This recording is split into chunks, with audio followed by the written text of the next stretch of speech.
Welcome to a deep dive, everyone. You know, it's funny how we dance around certain topics, and violence is definitely one of them. They're kind of loaded, right? Totally. But here's the thing. We're not shying away from it today. We're going deep, and we're doing it through a lens that I think will surprise some people. Oh, absolutely. We're diving into, get this, an academic text about Christian history of all things and how different thinkers, different eras wrestled with this whole idea of violence. And it's fascinating stuff. You'd think it'd be straightforward, but man, it gets complicated fast. That's what we're here for, right? To unpack that. And for our listeners, don't check out just because we said history. This isn't about dusty old books.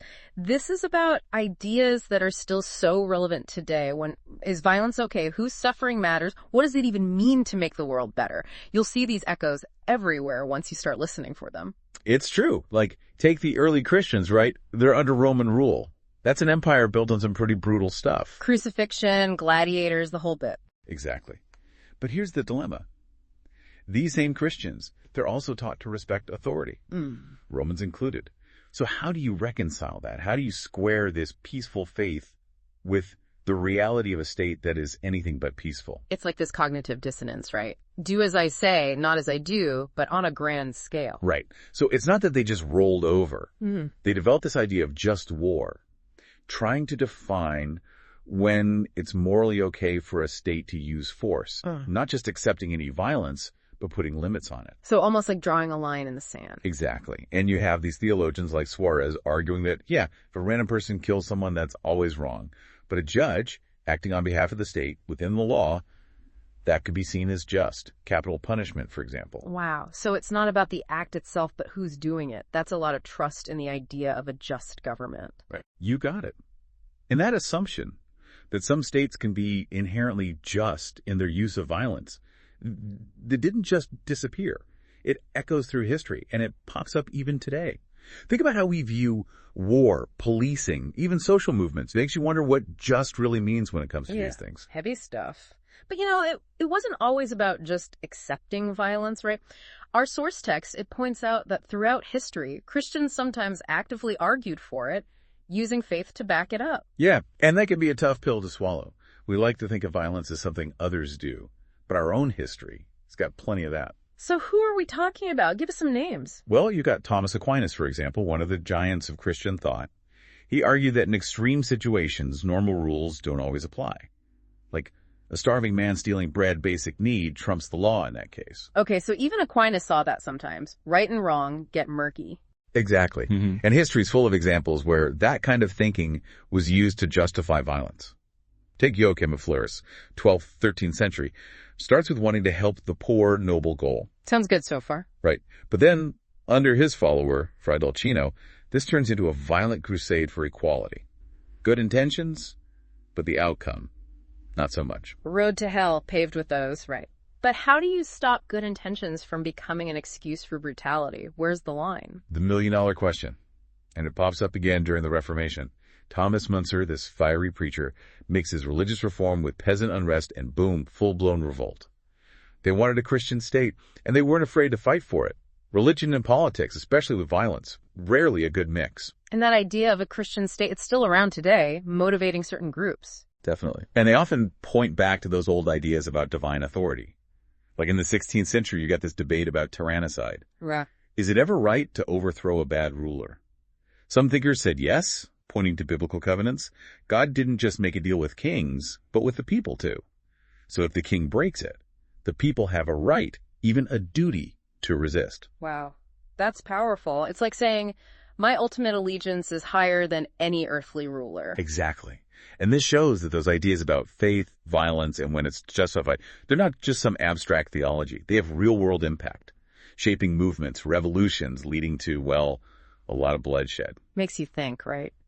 How often has religion been used to justify violence by those in power? And for us, just regular people, how do we tell the difference between what's truly just and what's just a good excuse for violence? That's the question, isn't it? And it's one we're going to keep digging into as this deep dive continues. It's easy to get caught up in these historical examples and think, well, that was then, this is now.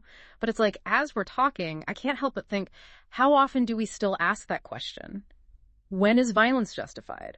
Wars, self-defense, even just like what's happening in the news? It's the age-old question, and our source text, It doesn't shy away from it.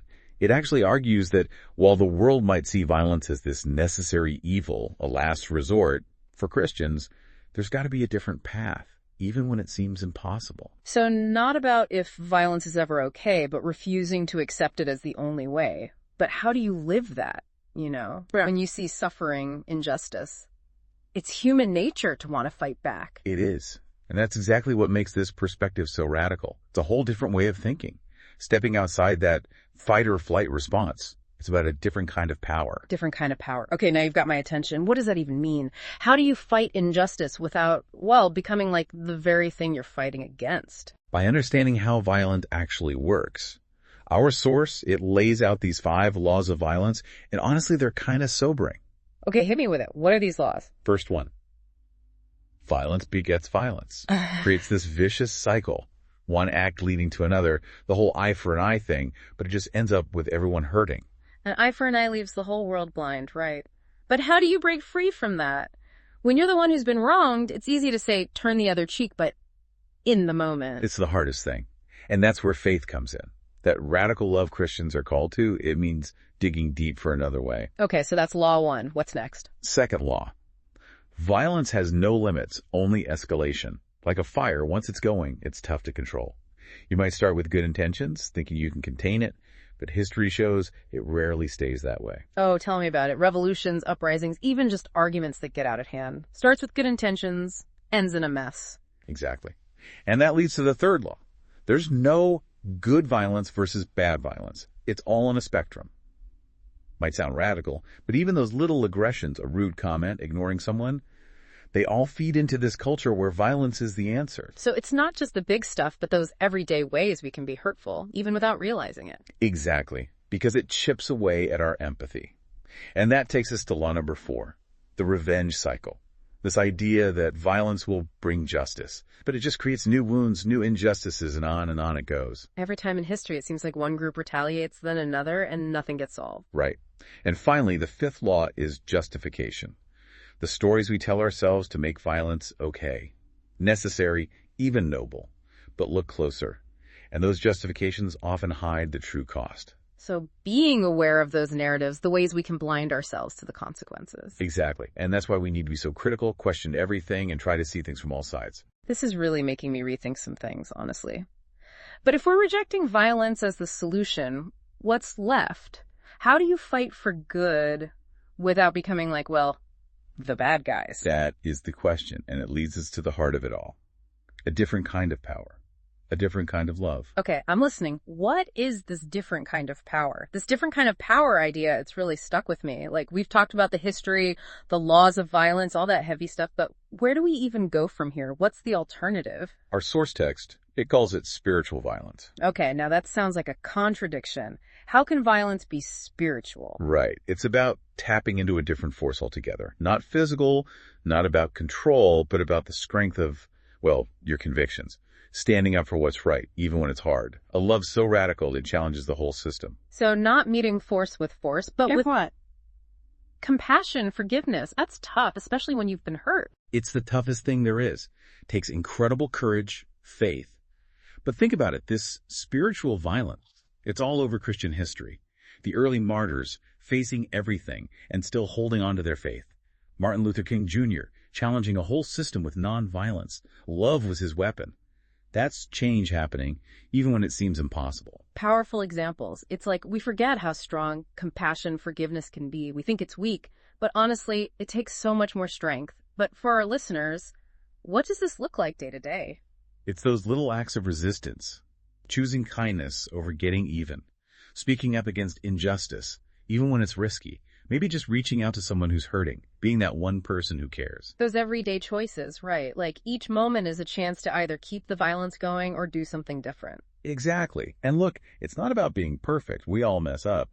But it's about trying, choosing love even when it's hard. I like that. Not about being a saint overnight, just those small steps day after day towards something better. And the more we do that, the more we live out that spiritual violence, the closer we get to a world where violence isn't the norm anymore. It's like a blip on the radar instead of the main event. Now that's a goal worth fighting for, even if it seems impossible sometimes. And it just hit me, we talk about violence like it's always out there. But it starts so much closer to home, right? How we talk to ourselves, our families, how we deal with conflict, even in our own heads. So true. Can't ignore the violence in our own hearts, our communities. Yeah. If we want a different world, we got to start dismantling it where we see it, even in ourselves. Looking inward as much as outward, healing, facing our own biases, that's the real work. And that's the tough part about spiritual violence. Not about some enemy out there, it's the one inside us. The part that wants to lash out, get revenge, keep that cycle going. And that, everyone, is the journey, right? It takes guts, it takes heart. And that belief that love can change things. It's been amazing diving into this with you all. And as you keep going, remember, you're not alone. There's a strength bigger than us, a love beyond what we can imagine, always there, always ready. Let it guide you. Let it empower you to be that change we're talking about. So go out there, deep divers. Be that change. Choose love, show compassion, and never underestimate the power of those small acts of kindness. They add up. Until next time, keep seeking, keep asking those tough questions, and keep diving deep.